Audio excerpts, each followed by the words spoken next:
USP, UVESP.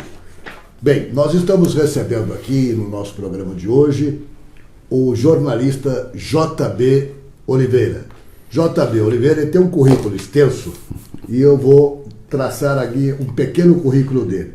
Ele é advogado, conselheiro da Ordem dos Advogados do Brasil, como eu disse, jornalista, foi presidente da Associação Paulista de Imprensa, coordenador de comunicação do Instituto para Valorização da Educação e da Pesquisa no Estado de São Paulo, é professor universitário, docente dos cursos de mestrado e doutorado da Polícia Militar, professor convidado do curso superior da Academia de Polícia Civil e várias outras atribuições que ele as cumpre com muita sabedoria. Dentre elas, destacamos aqui o seu conhecimento em cerimonial e comunicação, principalmente nesta época de comunicação, em razão de zaps e internets. É importante que a gente fale um pouco disso, não só para vereadores e prefeitos, para deputados federais e estaduais, mas também para empresários de modo geral. Boa noite, JB Oliveira, prazer em tê-lo aqui. Boa noite, Viziara. É uma grande satisfação participar do seu programa. Agora, é interessante nessa nossa entrevista, JB, que você explique para os nossos internautas dois títulos que eu acho interessantes. Esse livro aqui, Mostrando a Língua, uma obra genial sobre a língua portuguesa. É interessante, Mostrando a Língua é um título bastante interessante. E o outro, transformado em DVD, Homens são de Marte, Mulheres são de Morte. E interessante que está em azul e rosa, né? A propósito. Homens são de Marte e Mulheres são de Morte. Eu gostaria que você explicasse para nós esses dois importantes títulos. Por onde começamos? Vamos começar por esse, Mostrando a Língua. Mostrando a Língua. É uma coletânea de artigos sobre a língua portuguesa. Os usos, os maus usos, os abusos, os desvios da língua portuguesa. Venho observando isso há muito tempo e coletando informações para transmitir aos leitores, aos ouvintes. É uma coletânea, como disse, de artigos, falando sobre cuidados que devemos ter. Por exemplo, saber alguma coisa sobre verbo, que não temos só verbos regulares, temos também os verbos irregulares. Na realidade são regulares, irregulares, anômalos, defectivos e abundantes. E aí está o problema. O anômalo, por exemplo, não tem todas as conjugações. Vi recentemente um título de um artigo que dizia: as empresas adequam-se às novas normas. Não existe essa flexão. E aí, numa aula que estava ministrando, eu perguntei aos alunos: o que vocês acham? Adequam-se ou adequam-se? Muitos disseram adequam, outros adequam. Então vamos resolver isso democraticamente, sim, pelo voto. Fizemos então a votação e a preferência foi para adequam. Falei, então, a partir de agora, quando alguém perguntar se adequam ou adequam, vocês vão dizer adequam. E se alguém perguntar por quê, você vai dizer porque fizemos uma eleição na nossa classe e adequam ganhou com larga maioria. Aí um dos alunos perguntou: mas professor, afinal, adequam ou adequam? Eu falei, nem adequam, nem adequam. Se então é tipo assim, é outra expressão que usam muito, tipo assim, pegadinha? Assim, não, não é. Como assim? Não é, é língua portuguesa. Esse verbo adequar é um verbo que não possui todas as flexões. E esta, no presente indicativo, na primeira pessoa, por exemplo, não existe. Ele só vai existir em algumas flexões. E que nós temos que conhecer. E aí tem que conhecer a gramática, ou pelo menos ir lá no professor Google, que ele explica direitinho. E o Google explica bem? Explica bem. Claro que não é 100%, porque nada é 100%. Até o pequeno vocabulário ortográfico, ou melhor, o vocabulário ortográfico da língua portuguesa, que se propõe a resolver todos os problemas da língua, não o faz. Há dúvidas. E depois que entrou em vigor o novo código ortográfico da língua portuguesa, a coisa complicou muito. E nesse caso que eu falei do verbo adequar, olha que simplicidade. Ele só existe nas formas arrisotônicas. Ficou fácil? Claro que não. Quem é que sabe o que é isso? Arrisotônica. Complicou, né? Complicou. Então tem que explicar. Vem da raiz grega risa, que significa raiz, mais tônico, que identifica a sílaba que nós pronunciamos com mais força, com mais vigor. E ele só existe nas formas arrisotônicas, ou seja, em que a sílaba tônica não está no radical e sim na terminação. Você vê que se formos por aí, a coisa é um pouco complicada. Mas isto é gramática portuguesa. Agora, as mulheres que estão neste momento nos assistindo devem estar preocupadas com esse título. Homens são de Marte, mulheres são de morte. Explique-se, por favor. Vamos dar explicação. Há um livro que fez sucesso, escrito por John Gray, que se chama Homens são de Marte, mulheres são de morte. Não, ele diz de Marte. Homens são de Vênus, homens são de Marte, mulheres são de Vênus, melhor dizendo. Homens são de Marte, mulheres são de Vênus. John Gray escreveu esse livro e diz que a razão do título é que a comunicação entre homem e mulher é tão distinta que parece que vieram de planetas diferentes. O homem terá vindo de Marte, que é o nome do deus mitológico da guerra. Ali, os valores são competitividade, poder de resolver problemas, capacidade técnica. As mulheres terão vindo de Vênus, que é o nome da deusa mitológica do amor. Lá, esses valores existem, mas há outros, como companheirismo, compreensão, solidariedade. O resultado é que o homem tem um comportamento sempre de disputa, desde criança. Futebol, bola de gude, peão, pipa, tudo disputando. Eu tenho que vencer você. As mulheres não, elas brincam de casinha, de bonequinha, de chazinho, em que não há necessidade de competir, mas de conviver. A consequência disso é que os homens acabam desenvolvendo hábitos solitários, está sempre sozinho lutando, enquanto as mulheres desenvolvem hábitos solidários, elas se ajudam. Aqui, homens são de Marte, mulheres são de morte, nós procuramos dizer que, às vezes, para o homem, algumas situações são de morte. Por exemplo, você está assistindo ao final do campeonato em que seu time está disputando. Você está em casa no sábado à tarde, só com aquela camiseta surrada, aquele bermudão que você só usa em casa. Suco de laranja do lado, quem sabe... Não é nem de laranja, geralmente é um suco misto. É de lúpulo, malte e cevada. Numa mão, na outra mão, ele está com o controle remoto, mudando os canais de uma maneira estúpida. Mas ele está tranquilo, está quase no nirvana. Aí ela chega. E quando ela chega, acaba essa tranquilidade. Porque ela vem com Jaque, conhece? O Jaque? Já que você não está fazendo nada, já que você não está fazendo nada... Por isso elas são de morte. São de morte. Aquele instante de tranquilidade, de paz, morreu. Mas a grande verdade, a conclusão, é que embora tenham comportamentos diferentes e formas de comunicação diferentes, essas diferenças que realmente existem não são conflitivas, são complementares. E quando o homem entende que aquilo que lhe falta em sensibilidade, em percepção mais fina, está presente na mulher.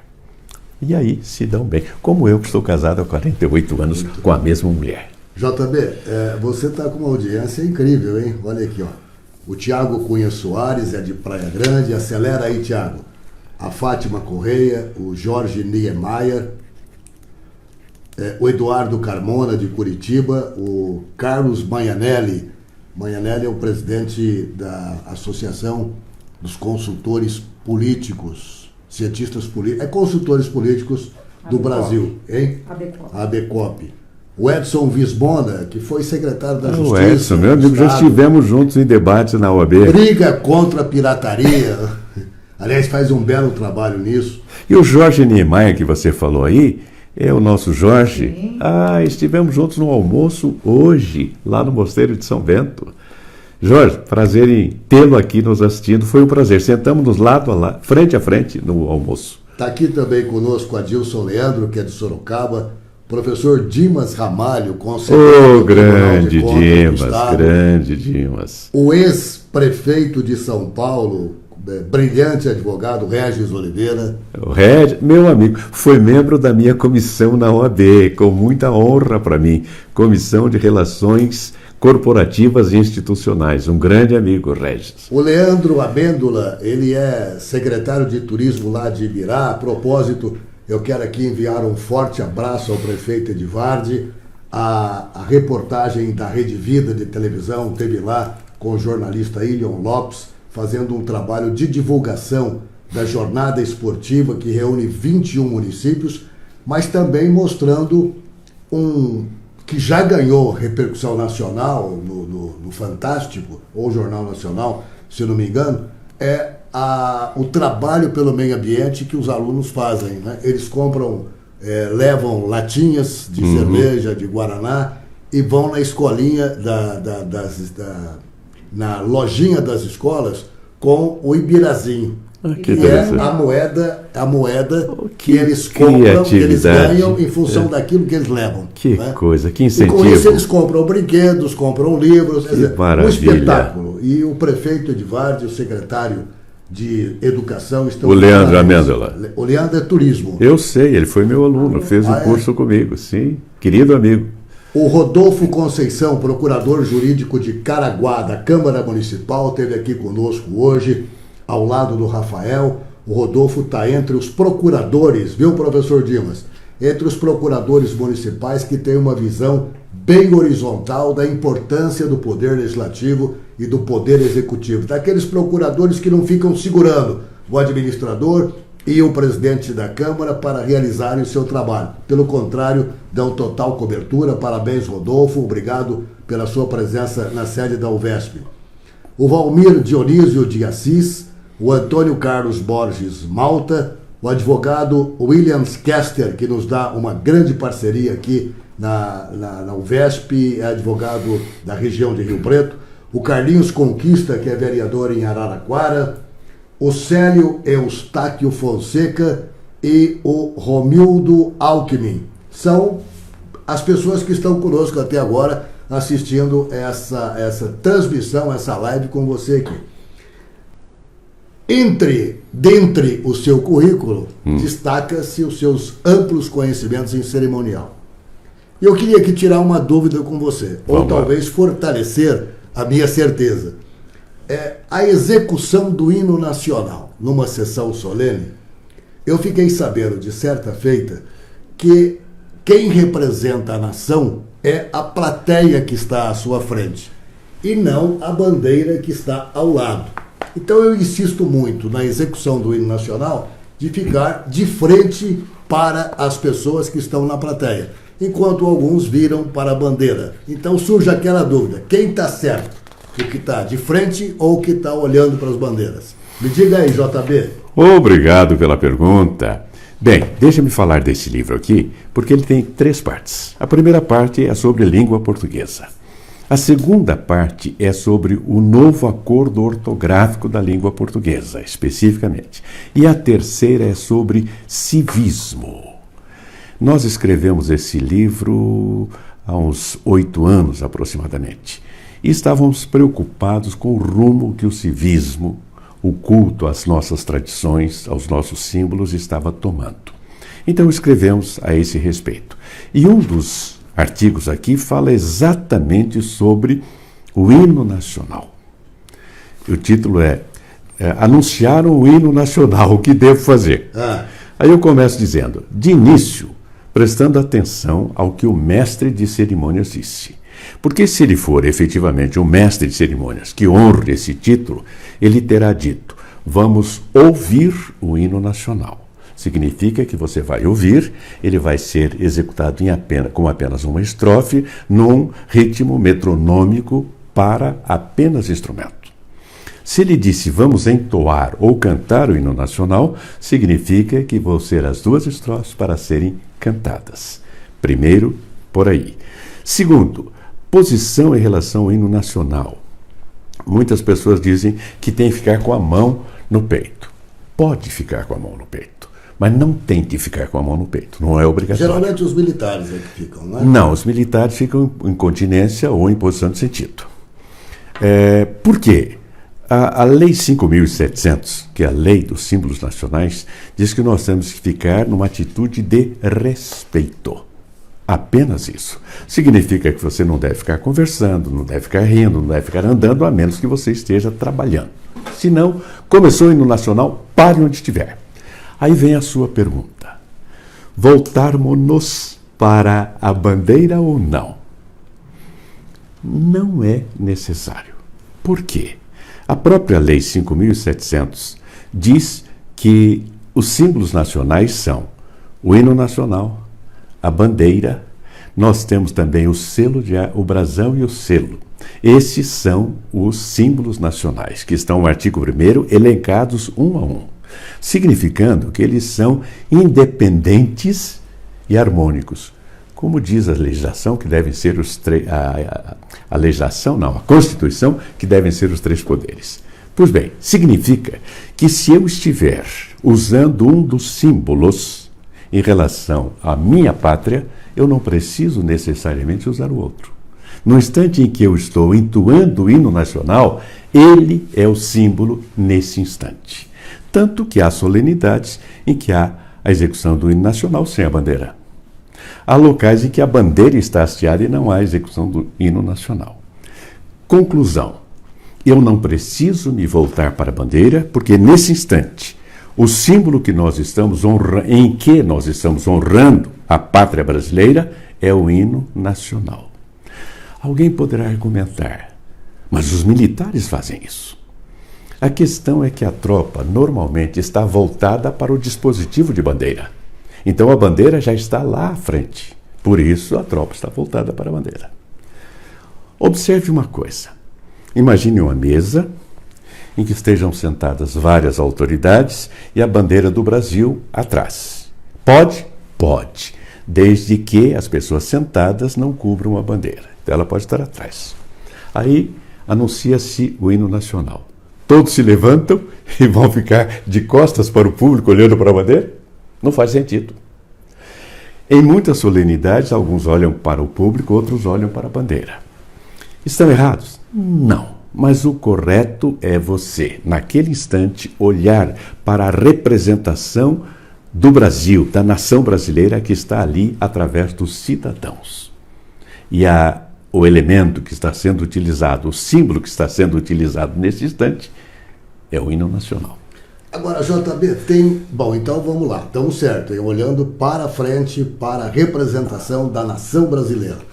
JB, algumas pessoas batem palmas para o hino nacional.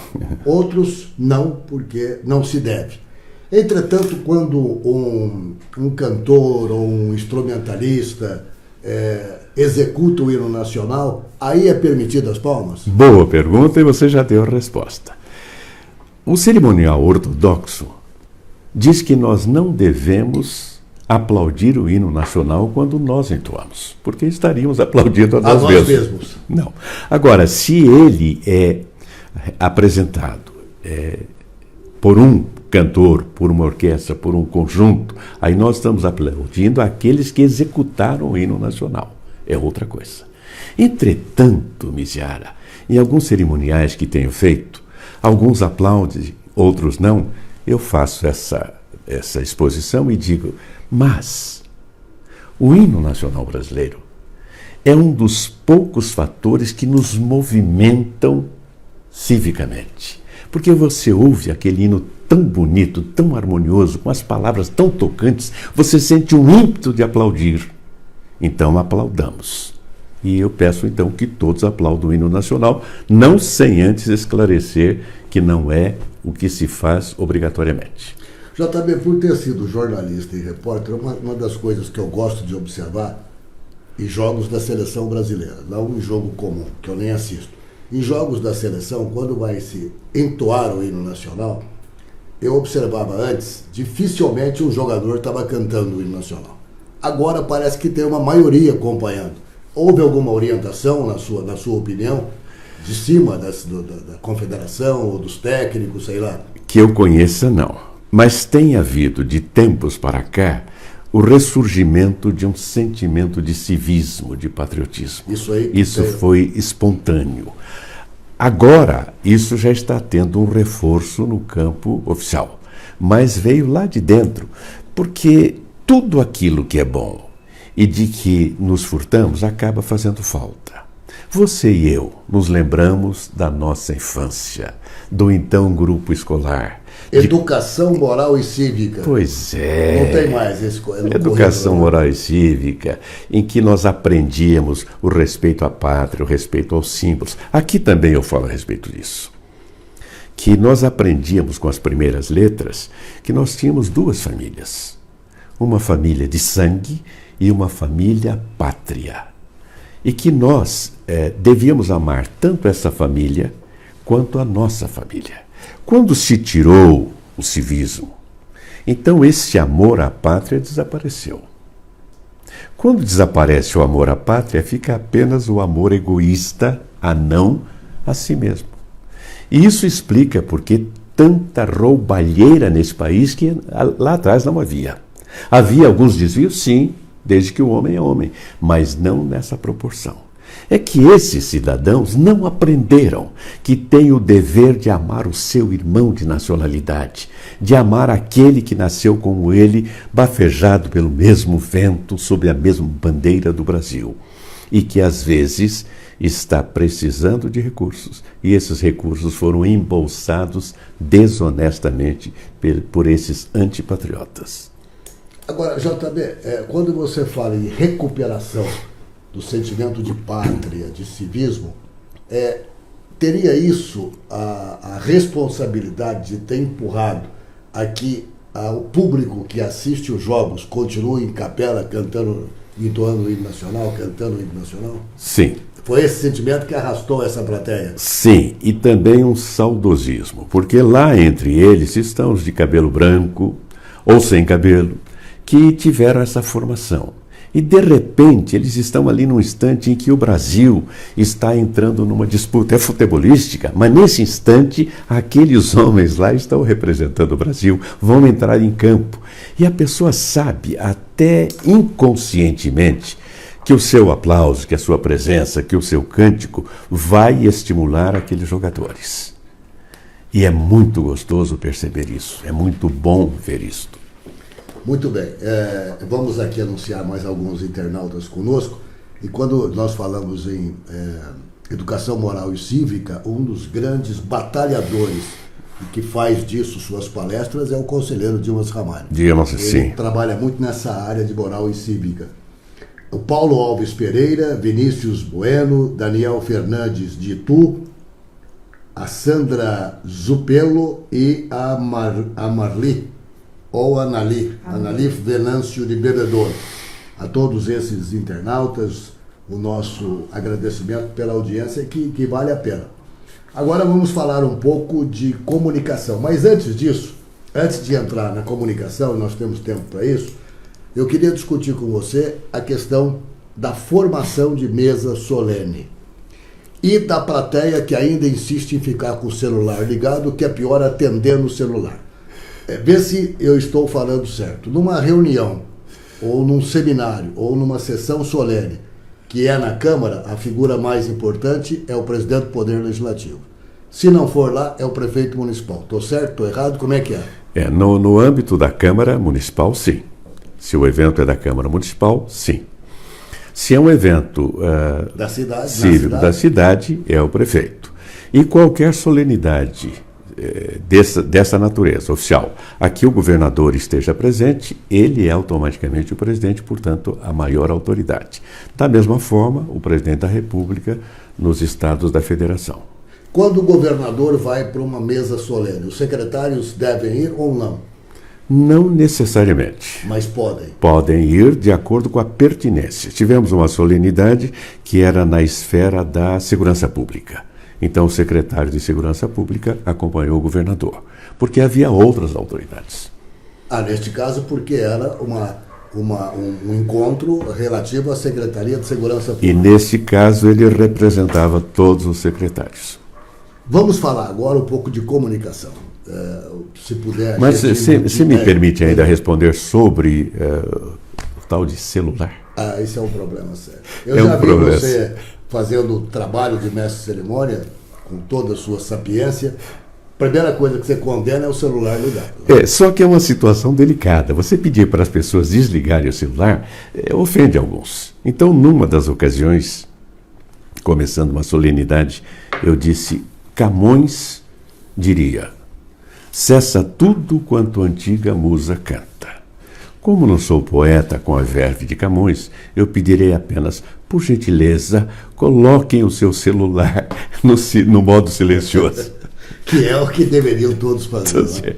Numa outra ocasião, já mais informal, mas também com solenidade, com a sessão solene, eu disse: vou pedir que tenhamos um ato de egoísmo benéfico.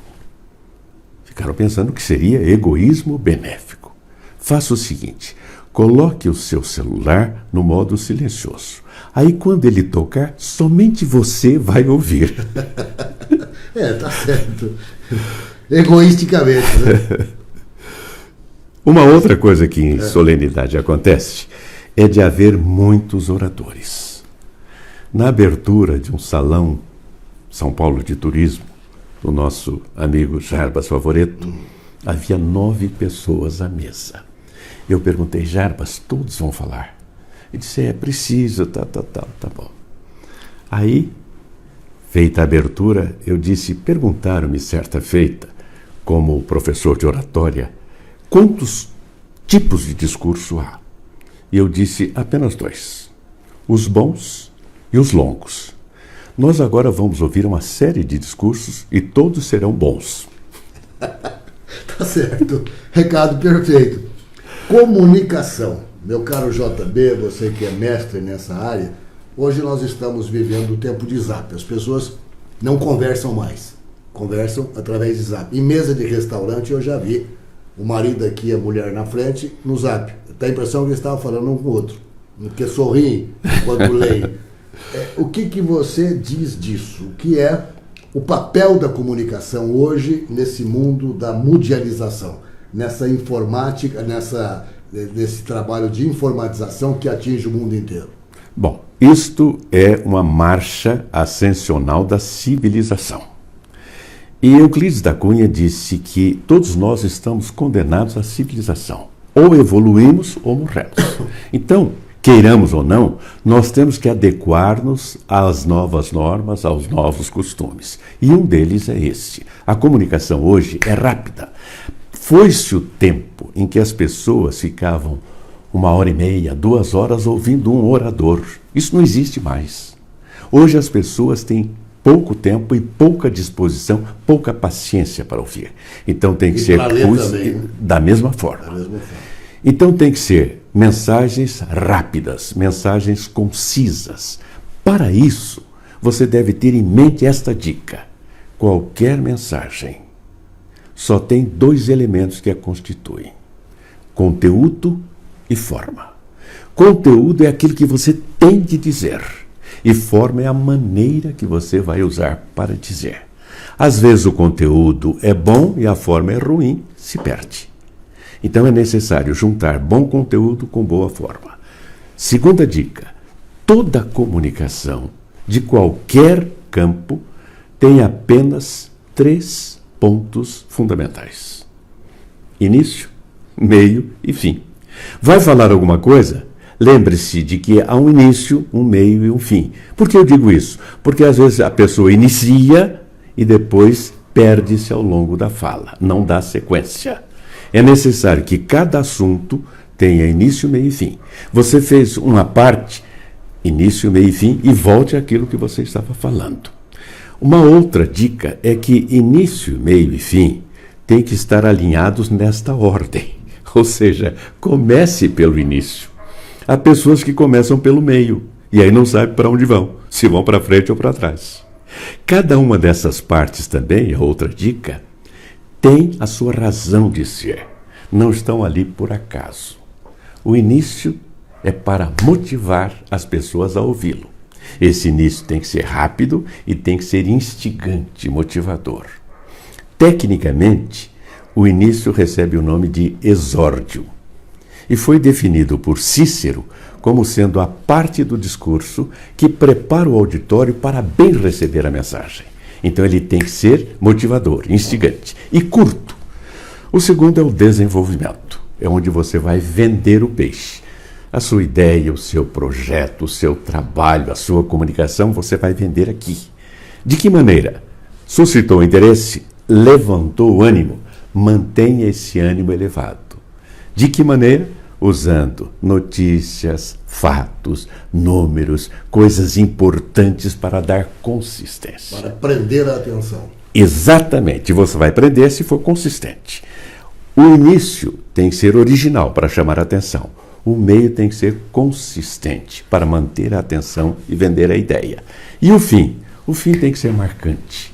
Procurar uma chave de ouro, alguma coisa sonora, alguma coisa apoteótica que fique na mente e nos ouvidos dos seus ouvintes. JB, como é que faz, sob a ótica da comunicação, para conviver com os pré-adolescentes que hoje não assistem mais TV, não assistem nem TV aberta, nem TV canal fechado, ficam no celular. O celular é o seu meio de comunicação. Eles têm dificuldade, inclusive, de escrita. Muita. Porque falam, né, e não escrevem. Como é que deveria professores, pais, conviver com esses pré-adolescentes? Eu vou falar principalmente aos professores, que têm uma missão árdua e gloriosa. Todos nós temos uma lembrança muito boa dos nossos bons professores. A nossa geração, né? Particularmente. Eu acho que é a nossa geração. Às vezes havia uma matéria que nós detestávamos. De repente mudava o professor e nós passávamos a gostar da matéria por causa do professor, a sua dedicação. Que nesse caso não é nem um professor, é mestre. Porque o professor ensina. O mestre estimula a aprender, aponta o caminho. Então, professores, vocês estão em um dilema. Se vocês usarem sempre a norma culta e exigirem o cumprimento da norma culta, vocês vão falar para um pequeno grupo. Se vocês forem para o lado deles e falarem como eles falam, vocês estão descumprindo a sua missão de educar. O professor tem a missão de educar. Ah, mas nós temos que falar do jeito que eles falam. Não, isso é deseducação. Eles vêm para a escola exatamente para corrigir isso. E tenham cuidado de dizer, meus amigos, meus alunos, existe uma norma popular, que é aquela norma de comunicação popular, que é aquela que vocês usam. E existe uma norma culta. Se amanhã você for prestar um concurso, não vai ser desse jeito. Vai ser com essa norma culta. Se você escreve VC, tudo bem. Se você escreve também TB, tudo bem. Mas saiba que a forma correta é você. V-O-C-E, acento circunflexo no E. E também é também com acento agudo no E. Esse negócio de simplificar não dá, né? A gente acaba não entendendo o que eles estão escrevendo. Vamos ter que ter aí um dicionário, né, para entender. Deles. Olha aqui, ó, Elizabeth Novelo conosco, Marco Antônio Melhado, que é vereador em Pedro de Toledo, no Vale do Ribeira, o Silvio Ribeiro Azevedo, Ricardo Oliveira, que preside a União dos Vereadores de Goiás, um grande abraço, Ricardo, o Laércio Escaramal, lá de Itaiúva, se não me engano. Não. O Laércio é daquela cidade que fica entre Jaboticabal e Bebedouro. Eu lembro daqui a pouco, Laércio. O Gabriel Moutinho, o de Jair de Souza, que é um cerimonialista, trabalha bastante com a UVESP. A doutora Gisele Eiras, do Hospital do Amor em Barretos, pediatra e cuida dos casos de câncer. Do Hospital do Amor, o antigo Hospital do Câncer da cidade de Barretos. Um grande abraço, doutora, parabéns pela sua missão. Lindolfo Donato, que é da Praia Grande, são as pessoas que estão conosco também nesse momento, nos assistindo nessa entrevista com JB Oliveira, professor de comunicação, cerimonialista, autor de vários livros. E a comunicação é o tema final antes de você falar da Escola de Negócios. Eu tenho dito, JB, que quando alguém se elege para um serviço público, a primeira coisa que tem que aprender é se comunicar. O Poder Legislativo, por exemplo, e nós estamos sendo assistidos por vários vereadores, ele precisa ser respeitado pela população, como o poder que é, como acontece nos países europeus, o Poder Legislativo é respeitado de uma maneira extraordinária. Eu acho que quando o Poder Legislativo não é respeitado é porque não há, por parte do vereador, do legislador, um poder de comunicação que deve ser inerente à sua função. É por isso que nós estamos definindo aqui com JB Oliveira e com a sua Escola de Negócios cursos de oratória para não só para vereadores, mas também para aqueles que pretendem disputar a possível eleição de 2020. Possível porque existe um trabalho aí muito grande de se fazer a coincidência de mandatos. O que representa comunicação na vida do empresário, do político, do agente público, do servidor? Eu vou responder com a frase famosa de um grande comunicador. Quem não se comunica, se trumbica. Chacrinha. Realmente, esta é a verdade. Se você não souber se comunicar, você vai ter muitos problemas na sua vida pessoal, familiar, social, política, empresarial. Eu reverto essa frase para dizer que quem se comunica não se trumbica. Você sabendo se comunicar, você contorna os problemas, você compõe situações. É necessário saber comunicar. E a comunicação é muito simples. Você tem que usar uma regra que tenho repetido em todos os cursos. Antes de ligar a boca, ligue o cérebro. Pense antes de falar. Mas às vezes não dá. Dá, sim, senhor. Porque a velocidade do cérebro é muito mais rápida do que a velocidade da boca. Dá para pensar e em seguida falar. Se não tiver tempo, peça tempo. Se for alguma coisa que lhe perguntem de supetão, use algum desses recursos. Perdão, eu não entendi bem a pergunta. Poderia formulá-la de novo? Eu não compreendi bem. O senhor poderia repetir? Enquanto você diz isto, você dá tempo ao cérebro de buscar uma resposta, uma comunicação. Porque o cérebro é rápido.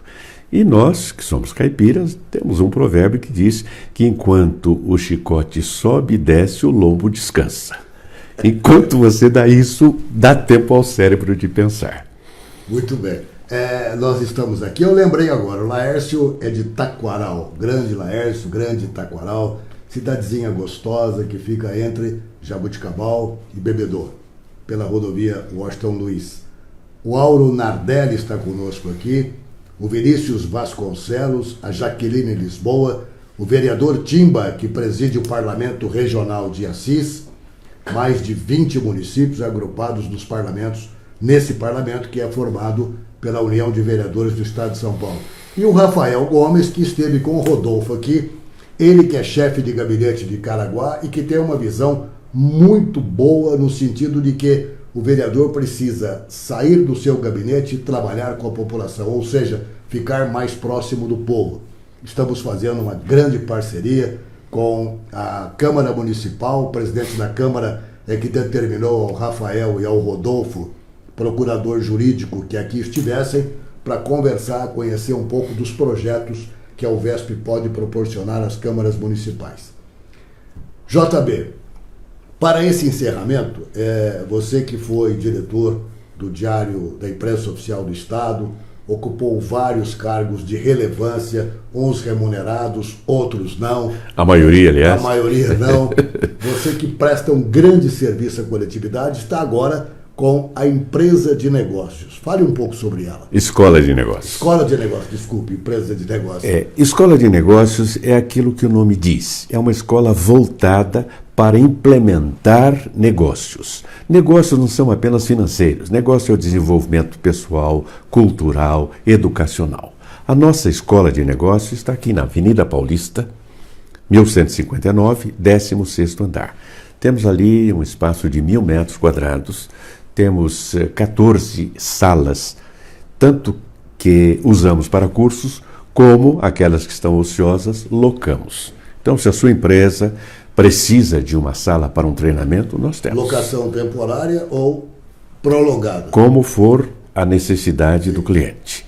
Temos para um caso e para outro. Temos também um estúdio, onde podem ser gravados vídeos ou áudios. Temos ainda auditório, comportando mais pessoas e podendo, portanto, sediar um seminário, um workshop, um treinamento mais prolongado. E temos os nossos cursos, os cursos que nós ministramos ali. Entre outros, o curso que já vem do Instituto JB Oliveira, que é o curso de perito judicial. O curso de perito judicial tem uma grande vantagem.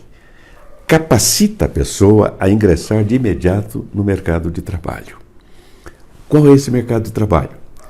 Há, no Brasil, neste momento, alguma coisa ao redor de 100 milhões de processos em andamento. É um absurdo. Desses 100 milhões, muitos estão parados por falta de um laudo pericial. Porque o juiz conhece do campo do direito.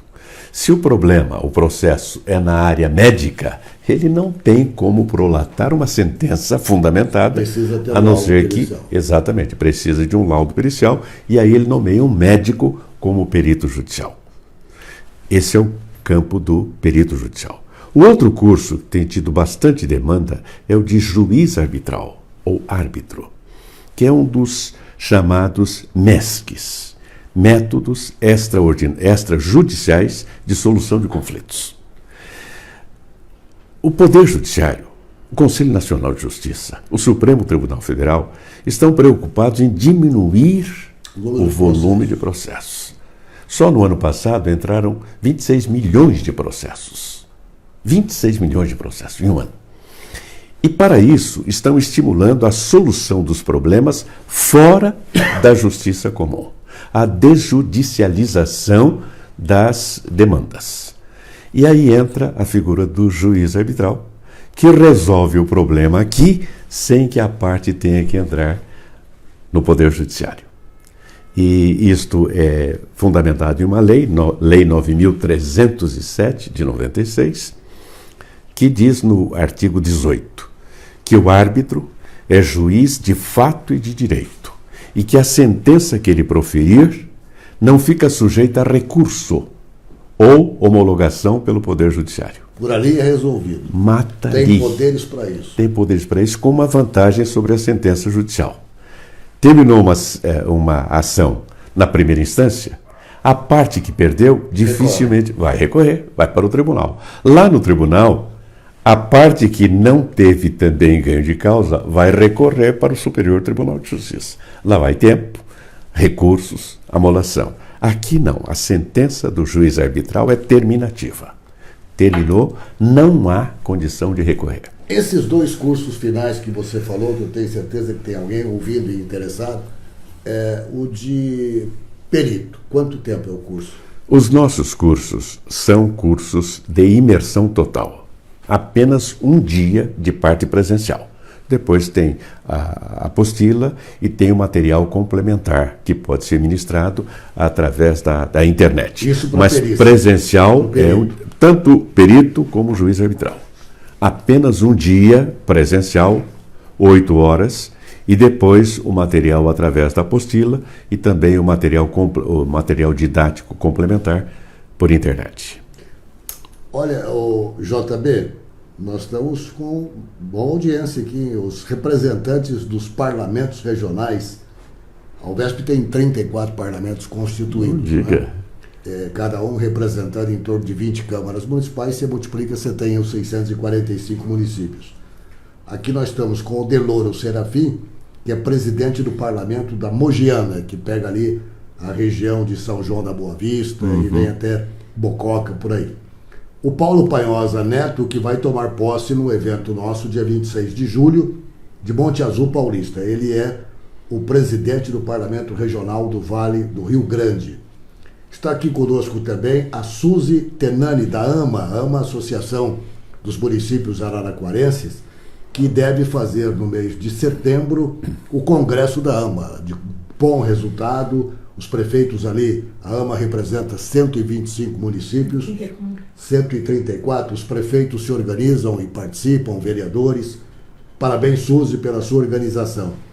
Estamos aqui com o Liquinho Bergo, de Santo Antônio da Posse. Santo Antônio da Posse. O Lucas Carvalho, de Santa Clara do Oeste. E o Luiz Antônio Sampaio Gouveia. A todos, muito obrigado pela audiência excepcional. Estamos praticamente encerrando a nossa transmissão aqui do estúdio da UVESP, agradecendo o JB e reafirmando, nós estamos diante de um homem que manja de tudo, de comunicação, cerimonial, o direito, que é também a sua praia, um vozeirão, vocês perceberam, mestre de cerimônias da mais alta qualificação e um orador brilhante. JB, eu quero agradecer a sua presença aqui. Com certeza nós vamos ter muitas manifestações em favor do curso de oratória, que é a arma principal, o recurso principal que o homem público tem que carregar. E aqueles que vendem também, os vendedores, não é? No caso até os peritos precisam de ter o poder da comunicação. Então estaremos juntos, se Deus quiser. Muito obrigado pela sua presença aqui. Eu agradeço a você, a todos aqueles que nos deram o prestígio da audiência. Informo, comunicação pode mudar a sua vida. Tirar da timidez, tirar do medo de falar em público, tirar daquele tremor nas mãos, daquele frio na testa, daquele revoar de borboletas no estômago. Tudo isso acaba de maneira mais simples possível, por uma razão. Falar para o ser humano devia ser tão natural quanto cantar para o pássaro. O que identifica o pássaro é o cantar, o que identifica o ser humano é falar. Venha aprender. Então, você tem 10 segundos para dizer como é que tira esse medo de falar em público. Bem, ele quer que eu revele o segredo. Vamos lá. O que é o medo de público? O que é a inibição?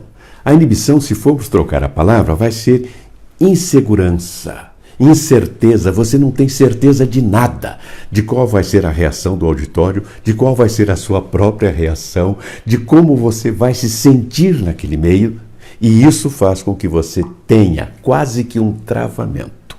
E aí nós aplicamos um dos 3 elementos do nosso método, é um método especial, que é certeza, as 3 certezas fundamentais. Para que você perca a inibição, você tem que ter certeza. E são 3 certezas. Primeiro, certeza do que vai falar. Nós damos toda uma orientação nesse sentido, lembrando de uma coisa. É uma estupidez você falar daquilo sobre que não tem certeza. Como munir-se de certeza? A segunda, certeza de que vai agradar. Como você reúne elementos que lhe deem essa convicção? Porque eu, quando vou falar, perdoe-me, eu tenho certeza de que vou agradar. Porque sou um grande orador? Não. Porque eu procurei saber quem é o meu público, qual é a sua necessidade, o que ele gostaria de ouvir, o que eu posso e o que eu não posso falar. Certeza de que vai agradar. E a terceira, certeza de que vai dominar. De início, dominar o assunto. Portanto, estude muito. Muna-se de certeza. Não vá com o mais ou menos. Certeza de que vai responder a alguma pergunta que possa ser feita. Esse é um grande receio. Só que essas perguntas dificilmente são imprevisíveis. Ao preparar o tema, você já pode imaginar que perguntas deverão vir. Então você se prepara para isso. Terceira, certeza de que vai dominar o auditório. E para dominar o auditório, basta dominar as 2 certezas anteriores. JB, para finalizar, eu costumo, aos vereadores que me perguntam, eu digo o seguinte: se você é convidado para uma solenidade, não importa se vão dizer se você vai falar ou não, se prepare sobre aquele tema que está acontecendo na solenidade. De repente você é convidado a falar, tem que saber. Então vai preparado, não tem prejuízo nenhum, pelo contrário, vai se aculturar um pouco mais, não é isso? Você é sábio e comunicação é bom senso. No meu livro, Boas Dicas para Boas Falas, que está no momento esgotado, eu digo que imprevisto, melhor dizendo, improviso não existe. Porque improviso significa você não ter provisão. Mas acontece que ninguém vai pedir para você que fale sobre um assunto de que você não tenha conhecimento, ou profissional ou acadêmico. Vão pedir que você fale daquele assunto com que você está familiarizado. Então a provisão existe. O que não estava era previsto você falar, então é uma imprevisão. Chamaram-no, você vai pegar esses elementos que você tem na sua mente e alinhá-los em início, meio e fim. E ponto. Ponto. Ninguém vai pedir a mim, que sou advogado e jornalista, que fale sobre medicina ortomolecular. Você pode até falar sobre medicina legal. Aí é outra coisa. Ou seja, é uma questão de você ordenar as suas ideias, ordenar o seu pensamento, dizer o que eu vou falar no início, o que eu vou falar no meio, o que eu vou falar no fim. E acabou. Amigos, muito obrigado pela audiência, obrigado JB, grande mestre da comunicação, e até a próxima quarta-feira com a nossa live aqui da UVESP, se Deus quiser.